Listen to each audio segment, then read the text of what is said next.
Being a missionary is an exciting task.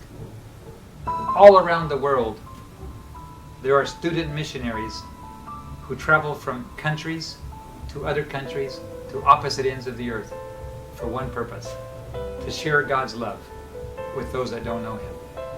In fact, we are told in Luke 14, Jesus said in verse 23, "Go out into the hedges and compel them to come in, that my house may be filled."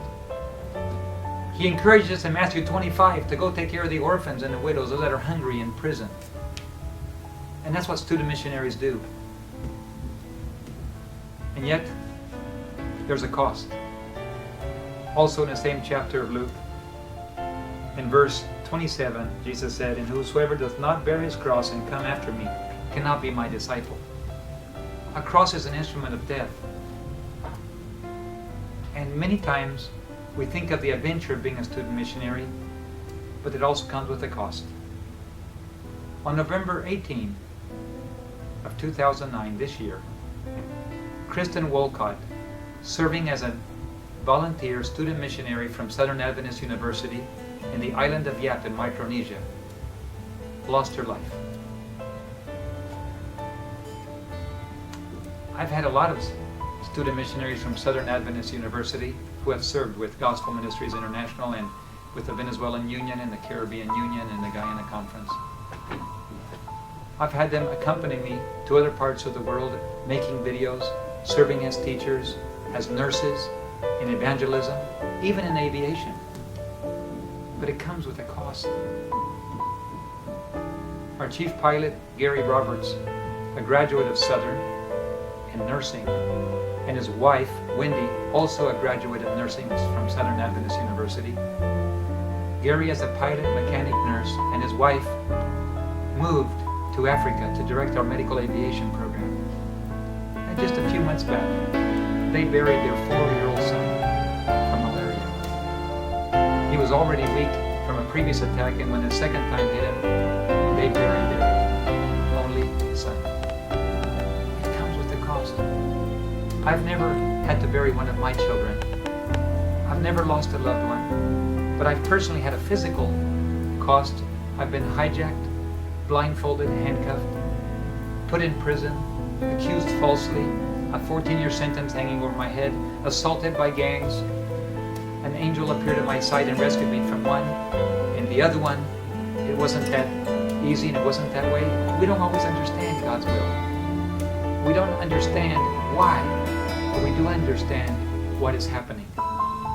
We live in a great controversy, and we are called to go into all the world and preach the gospel, even if we lay down our life. And so today I'm speaking to volunteers, especially volunteers from Southern, where I graduated from with my wife and my children as well. It is our alma mater, and I'm speaking to student missionaries from Southern. There's a great student missionary program at Southern, and this difficulty and this pain that we're going through the loss of Kirsten and the pain of her family, the pain of fellow student missionaries and fellow students that knew her, should not deter you from serving the Lord. In fact, as we heal this experience, it should encourage us to declare war on He who brought this death on earth. Satan is the author of this problem. Satan is the author of this pain, and he's not just succeeded in killing Kirsten, he's killing thousands and millions a day by human traffic, child buying and selling, slavery, and simply disease and death around the world. May this event, so sad and tragic, actually be an encouragement. Let's turn it around and kick the devil in the shins. Through the loss of Kirsten, we actually know that we have gained an eternal prize. Death is gain, Paul said. It's painful, but it is gain. For Kirsten, this means the next waking moment, she will be able to face her Savior. For us, it means we need to pick up her place and stand when a warrior has fallen, and stand in their place and give our life. So, if the devil thought he was going to succeed by discouraging missionaries from Southern Adventist University, I would like to encourage you. Pick up the pieces. Go faster than you've ever gone before, dedicate your life unlimited in sacrifice, even if we lay down our lives. Let's go forward and rescue those that are dying in darkness, and Satan will live to regret the day that he took her life. And someday soon, together with Kristen, may we stand in the presence of our Savior and hear his words, "Well done, thou good and faithful servant. Enter thou into the joy of thy Lord." Will you do that?